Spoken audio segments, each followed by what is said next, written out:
मुख्यमंत्री योगी आदित्यनाथ ने प्रतापगढ़ का दौरा किया और करीब 570 करोड़ रुपए की विकास परियोजनाओं का लोकार्पण और शिलान्यास किया। पुलिस लाइन में हेलीकॉप्टर से उतरने के बाद उन्होंने सबसे पहले मां बेहला देवी धाम के दर्शन किए।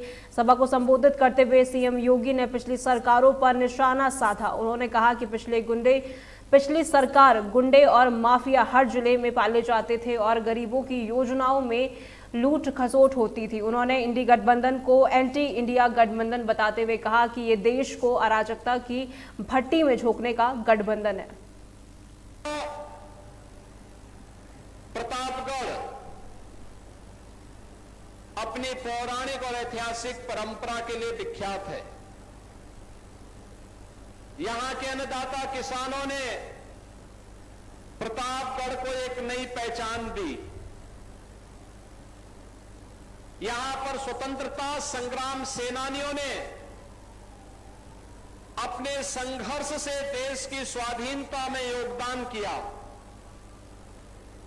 और अन्नदाता किसानों ने यहां पर आंवले की खेती को एक नई पहचान देकर के लोगों की आरोग्यता को आगे बढ़ाने में योगदान किया है। तो आज यहां के स्थानीय विधायक भी अपने यहां की रसमलाई के माध्यम से उसकी मिठास को घर घर तक पहुंचाने का काम कर रहे हैं। बहनों और भाइयों, ये सभी कुछ की कृपा मां बेल्हा की कृपा है। मां बेल्हा देवी की कृपा है कि जिस प्रतापगढ़ के बारे में कभी लोग कहते थे कि विकास नहीं हो सकता, उस प्रतापगढ़ में 1 डिस्ट्रिक्ट 1 प्रोडक्ट में आंवला और आंवला का उत्पाद आज देश और दुनिया के कोने कोने में पहुंच रहा है। जिस प्रतापगढ़ के बारे में लोग कहते थे विकास नहीं हो सकता, उस प्रतापगढ़ में आज बोधिसत्व सोनेलाल पटेल जी के नाम पर मेडिकल कॉलेज का निर्माण कार्य पूरा हो गया है और लगातार वह प्रगति के पथ पर अग्रसर हो रहा है। जिस प्रतापगढ़ के बारे में लोग कहते थे कि वहां पर कनेक्टिविटी की समस्या है, उस प्रतापगढ़ में देश का सबसे बड़ा एक्सप्रेसवे गंगा एक्सप्रेसवे मेरठ से प्रयागराज के बीच में प्रतापगढ़ के भी 40-42 किलोमीटर के भूभाग को अपने साथ लेकर के यहां के विकास को आगे बढ़ाने के लिए प्रतिबद्ध दिखाई देता है। और अयोध्या से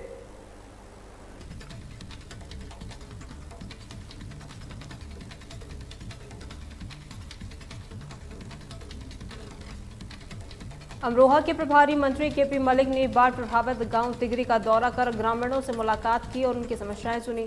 उन्होंने लोगों से प्रशासन द्वारा दी गई राहत किट और बाढ़ चौकी के बारे में जानकारी ली। ग्रामीणों ने बताया कि उन्हें राहत सामग्री मिली है। मंत्री ने अधिकारियों को निर्देश दिया कि बाढ़ से फसलों को हुए नुकसान का सर्वे कराया जाए और ये सुनिश्चित किया जाए कि कोई भी किसान छूटने ना पाए। उन्होंने भरोसा दिलाया कि सरकार नुकसान की उचित भरपाई करेगी। इसके बाद मंत्री ने मोहल्ला दानिश मैदान में गंगा नदी में डूबने से जान गंवाने वाले 3 सगे भाइयों के परिवार से भी मुलाकात कर संवेदना व्यक्त की। 2 वजह थी। एक तो यहाँ 3 बच्चे डूब गए, उनके संबंध में उनकी परिजनों से हमें मिलना था मानवता के नाते, और वजह जाननी थी कि किस वजह से वो डूबे हैं। दूसरी वजह ये है कि जितना बाढ़ क्षेत्र है अपना, वहाँ कितनी फसलें नष्ट हुई, आमजन को कोई दिक्कत तो नहीं हो रही, किसी गांव में कोई पानी तो नहीं चला गया, किसी का घर तो नहीं गिर गया।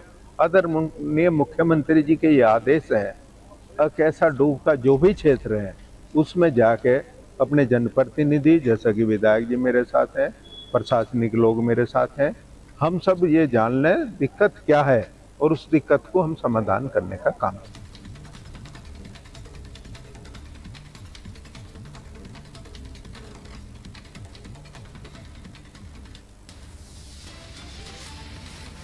शामली के कैराना में कृषि विभाग की टीम ने एक अवैध खाद और बीज बनाने वाले फैक्ट्री का भंडाफोड़ किया है। छापेमारी के दौरान भारी मात्रा में खाद, बीज और उर्वरक बरामद किए गए। इस मामले में एक आरोपी के खिलाफ मुकदमा दर्ज किया गया है। जिला कृषि अधिकारी प्रदीप यादव के नेतृत्व में टीम ने ईदगाह रोड पर एक मकान में छापा मारा। जांच में पता चला कि बकाउल्ला खान नाम का व्यक्ति बिना लाइसेंस के नकली उर्वरक और पेस्टिसाइड बना रहा था।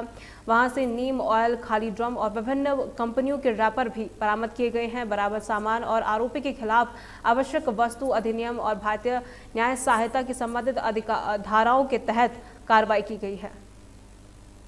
सूचना के आधार पर एसएसपी साहब और नायब तहसीलदार साहब और चौकी इंचार्ज साहब की टीम ने जो है एक दुकान पर रेड की और वो दुकानदार जो है एफपीओ के लाइसेंस की आड़ में जो है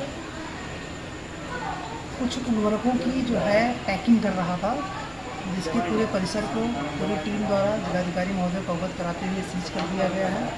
परिसर में जो भी मटेरियल पाया गया है उसकी सैंपलिंग कराई गई है। सैंपल नमूना परीक्षण के लिए प्रयोगशाला भेजा जा रहा है और इस संदर्भ में संबंधित अभियुक्त जो बकाउल्ला खान का नाम बताया जाता है उसके संदर्भ में 3/7 और एफसीओ तथा इसी एक्ट की अन्य धाराओं में जिलाधिकारी महोदय के अनुमोदन के क्रम में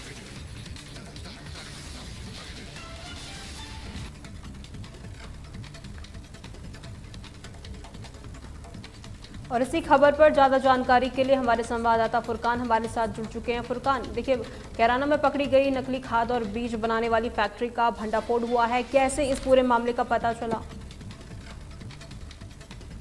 देखिए, आपको बता दें कि इस तरह से उत्तर प्रदेश में खाद और बीज की किल्लत चल रही है, उसका कई लोग फायदा उठाने का काम कर रहे हैं। शामली जनपद के जो कैराना है, पश्चिम कस्बा है कैराना शामली जनपद का और पश्चिम उत्तर प्रदेश का भी, वहाँ पर एक खाद बीज बनाने की एक जो फैक्ट्री थी जिसमें नकली खाद बीज उर्वरक तैयार किया जा रहा था, उसका भांडाफोड़ किया गया।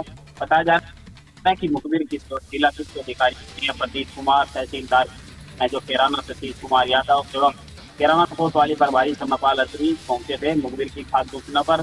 जब उन्होंने खाद सूचना पर जाकर एक मकान पर छापा तो वहाँ पर मात्रा से जो नकली फैक्ट्री थी खाद बीज भंडार की, उस पर छापामार कार्रवाई करते मौके से भारी मात्रा में अवैध भंडारण अपने कब्जे में लिया। और जो आरोपी है बताया जा रहा है कि इसका बकाउल्ला खान है और उसके विरुद्ध भी कैराना कोतवाली पर मुकदमा दर्ज कराया गया। फिलहाल जो कृषि अधिकारी है प्रदीप यादव, उनका कहना है कि इस पूरे जो नेटवर्क है उसकी भी तलाश की जा रही है कि ये कहाँ सप्लाई किया जाता था और कहाँ किस तरह से तैयार होता। फिलहाल तो इस पूरे मामले में पुलिस ने भी मुकदमा दर्ज कर लिया और पुलिस आरोपी की भी तलाश में जुटी हुई है। जी फुरकान, नकली खाद और बीज के अलावा क्या क्या सामान बरामद किया गया है? जी, जिस तरह से वहाँ नकली खाद बीज बनाया जाता, जैसे इसके उपकरण थे, इसके तोड़ने वाली मशीन थी, ड्रम था, पेपर थे, जिस कंपनी का वो खाद बीज तैयार वो के मार्का थे और बहुत सारा सामान है। वहाँ से जो पुलिस थी और जो कृषि अधिकारी थे और राजस्व की टीम थी, उन्होंने बरामद किया। आरोपी फरार हो गया था, जिसके विरुद्ध कैराना कोतवाली पर मुकदमा दर्ज कराया गया। जी फुरकान, देखिए, दो चीज़ें यहाँ पे सामने आती है। पहली ये है कि किसानों को कई जगहों पर खाद ही नहीं मिल पाती है, दूसरी कालाबाजारी की शिकायतें आती है। ऐसे में प्रशासन क्या कदम उठाएगा और किस तरीके की कार्रवाई की जाएगी इन दोनों घटनाओं को देखते हुए? जी देखिए, आपको बता दें कि अभी मैंने आपको बताया कि उत्तर प्रदेश में लगातार जो खाद बीज है उसकी किल्लत चल रही है। किसान लगातार जो IFFCO केंद्र है उन पर भारी लाइन दिखाई पड़ रही है खाद बीज के लिए। किसान बिल्कुल जो है वो लाइन लगाकर खड़े हैं और उत्तर प्रदेश सरकार को भी कहीं ना कहीं इसका जिम्मेदार बता रहे हैं कि उत्तर प्रदेश सरकार में खाद बीज की किल्लत चल रही है। पूर्वों की सरकार में ऐसा नहीं होता था। और जो कुछ लोग हैं जो जिस तरह से खाद और बीज की किल्लत चल रही है उसका फायदा कालाबाजारी में लगे हुए हैं। ऐसी फैक्ट्री का शामली की कैराना के एक मोहल्ले में एक मकान पर छापेमारी करते हुए प्रशासन ने भांडाफोड़ किया है और जो कालाबाजी करने वाले हैं उनको सख्त चेतावनी दी है। जो डीएम है अरविंद चौहान, उन्होंने चेतावनी दी है कि इस तरह की जो भी कालाबाजी है उनके विरुद्ध सख्त से सख्त धाराओं में कानूनी कार्रवाई की जाएगी और इस तरह की कोई भी कालाबाजारी, चाहे वह दुकान हो पेस्टिसाइड का या कोई भी उर्वरक की दुकान हो, उन पर इस तरह का कोई भी कार्य नहीं किया जाएगा। जी फुरकान, जो जिस तरीके से घटना देखने को मिली, तो क्या इससे ये अंदाज़ा लगाया जा सकता है या कैराना या उसके आसपास के इलाकों में इसी तरीके की अवैध फैक्ट्रियां चल रही होंगी? क्योंकि ये पहले ये घटना सामने आई है तो कहीं ना कहीं ऐसी आशंका भी होगी कि कुछ और भी अवैध फैक्ट्री होंगी जहां पर ब्लैक मार्केटिंग के थ्रू ये काम किया जा रहा होगा।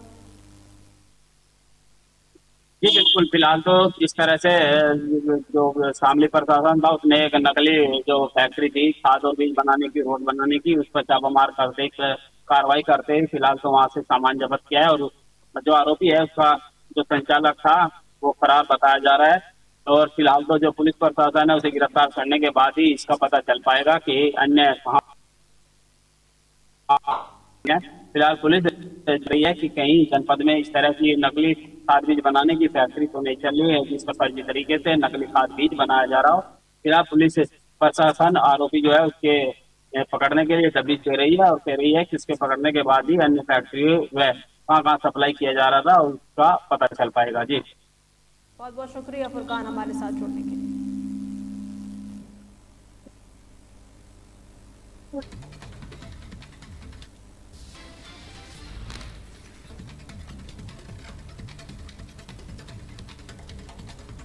खबरों की ओर आगे बढ़ते हैं। गाजियाबाद के लोनी में एक पति ने अपनी पत्नी से इंस्टाग्राम रील बनाने के जुनून से तंग आकर पुलिस कमिश्नर से सुरक्षा की गुहार लगाई है। पीड़ित पति अनीश ने बताया कि उनकी पत्नी रील्स के लिए दूसरे पुरुषों के साथ अश्लील हरकतें करती है और विरोध करने पर मारपीट का वीडियो बनाकर अपलोड कर देती हैं। अनीश का आरोप है कि उनकी पत्नी ने सारी हदें तब पार कर दी जब उन्होंने चाकू से उन पर हमला किया। हमले का वीडियो उन्होंने पुलिस कमिश्नर को सबूत के तौर पर दिया है। वो बहुत ही ज़्यादा गलत चल रही है, मैं उसे मना करता हूँ तो रुकती नहीं और मेरे पे हमला करती है और मेरा गला भी दबाया उसने 2 बार सोते हुए हमला करा मेरे पे। और मुझे मेरी जी 2009 में शादी हुई थी मुझे राशिद अली गेट जमालपुरे की जी।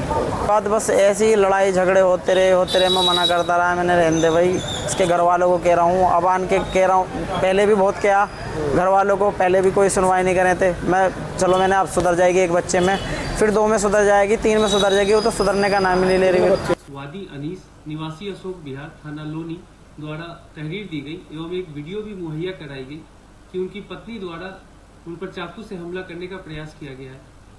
वादी की इस तहरीर के आधार पर थाना लोनी पर सुसंगत धाराओं में अभियोग पंजीकृत किया गया है एवं इससे जुड़ी सभी पहलुओं पर जांच करते हुए अग्रिम विधिक कार्रवाई की जाए।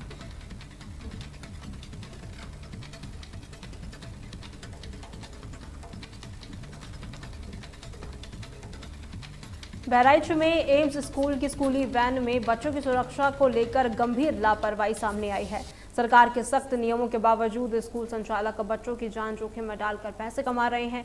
एक पड़ताल में खुलासा हुआ कि स्कूली वैन में बच्चों को खाद की बोरियों की तरह भरा जा रहा है और सुरक्षा के कोई उपकरण नहीं है। गाड़ियों में ना तो ड्राइवर ने सीट बेल्ट लगाई थी और ना ही फास्ट एंड बॉक्स मौजूद था। जिले के परिवहन अधिकारी ने बताया कि टाटा मैजिक जैसी छोटी वैन में ड्राइवर सहित सिर्फ 8 सीट पास होती है, लेकिन एम्स स्कूल की एक वैन में 14 बच्चे बैठाए जा रहे थे। सगीर कहाँ रहते हैं? कड़ी चौरा के पास। कहाँ पर आप ड्राइवर हैं? एम्स स्कूल के। बच्चों को कहाँ से उठाते हैं? अरे बहुत सी जगह है, 17 से उठा के लाता हूँ। कितने बच्चे आप बैठाते हैं? कभी 11, 12, 14 ऐसे आते हैं। कोई दिक्कत बच्चों को नहीं। 7+1 सीट पास होती है और छोटे बच्चे, अगर बड़े बच्चे हैं तो 7 से अधिक नहीं जा सकते हैं। अगर छोटे बच्चे हैं तो 1.5 गुना बच्चे बैठ सकते हैं, इसकी अनिवार्यता है।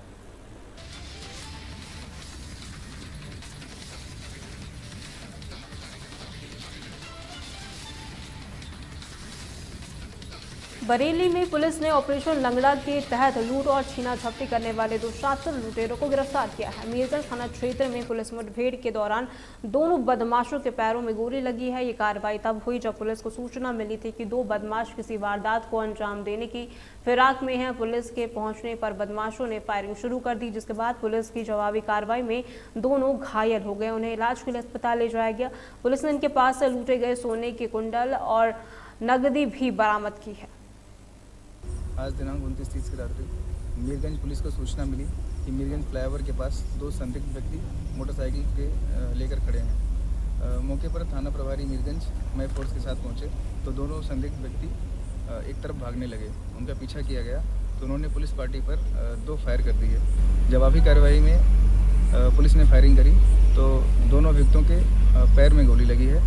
पूछताछ पर बताया कि ये दोनों सगे भाई हैं। इनका नाम सुहेल व तस्लीम है, जो ड्यूरिया अब्दुल्लागंज के रहने वाले हैं। पिछले 8-10 महीने से दोनों व्यक्ति लूट व छिनैती की घटनाएं कारित करते हैं। मौके से 4 कुंडल, 2 अवैध तमंचा और 3 जिंदा कारतूस बरामद हुए हैं।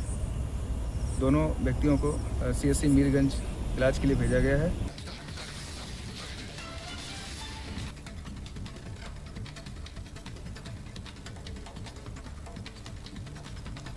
उत्तर प्रदेश की खबरों में फिलहाल के लिए इतना ही। खबरों के लिए बने रहें तहलका डिजिटल के साथ।